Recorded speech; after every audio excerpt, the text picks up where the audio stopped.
Have you ever stopped to think about communication not just as something you do, but something you actually build? Like from the ground up? That's what we're digging into today. How you can become this master architect of your own expression. So let's get those plans laid out. So I'm going to ask you straight up, are you an architect of expression? I mean, do you really design the messages you're sending out there? Or do you kind of just throw words out and hope for the best? Because here's the thing. Every single conversation is a chance to build something incredible. Let's take a look at the blueprints. All right, first things first. Any good building, any great structure, it all starts with a rock-solid foundation. And in communication, that foundation is totally verbal.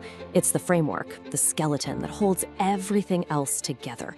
You get this wrong, and the whole thing just crumbles. So, what are we even talking about when we say verbal communication? Well, think of it as your basic toolkit. It's all the fundamental stuff you use to build your message. And it's not just the words you pick, the bricks and mortar. It's also about how you put them together and how you deliver them. This is without a doubt the very first step to building something that's clear and strong.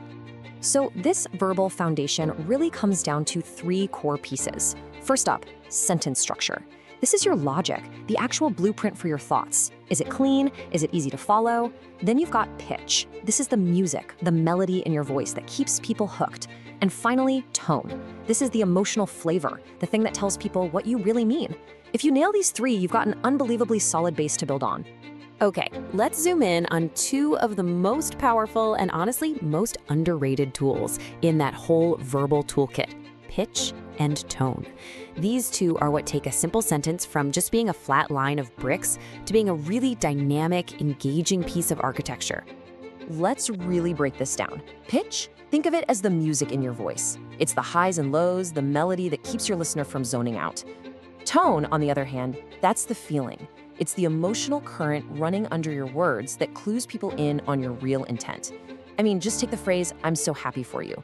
Say it with a high pitch and a warm tone, and it's a celebration. But say it with a low pitch and a flat tone, well, it sounds like the exact opposite, right? One is the sound, the other is the soul. So we've laid our verbal foundation. It's strong, it's clear, awesome. But a building isn't just a foundation, right? It needs walls, windows, all the design elements that give it personality and character. And that, my friends, is where nonverbal communication comes into play. This is the silent language that really finishes the story. See? Every single time you communicate, there's a whole other conversation happening at the same time. It's the unspoken story. A story that's told not with your words, but by the look on your face, a tiny arch of an eyebrow, the warmth in a smile. And it's a story that's told by the way you move, how you carry yourself, how you gesture, how you just exist in a space. And that brings us to the formal definition. Nonverbal communication is literally all the messages you send without saying a single word. But here's the key part, the part you gotta remember. It's often unconscious. And that means it can be the most honest part of your entire message. It's like a window into your internal state, right there for everyone to see. So, what does this nonverbal blueprint actually look like?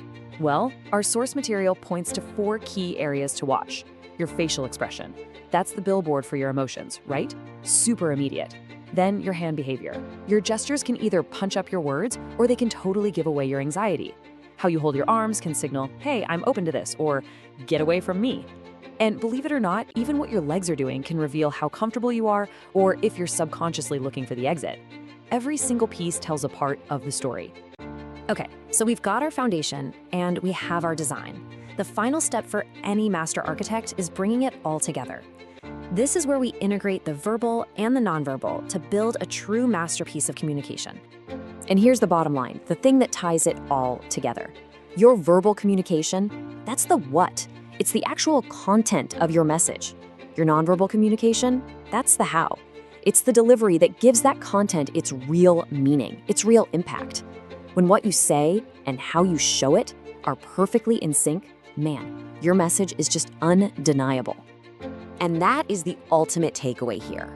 Being a master of expression isn't just about having clever words or confident body language. It's about getting those two things to work in perfect harmony. When your verbal foundation and your nonverbal design are supporting each other, you're not just sending a message anymore. You're creating an experience. So, I'm gonna leave you with this question to chew on. You have the blueprint now. You have the tools. You are the architect. So, what masterpiece are you going to build with your words and your actions today?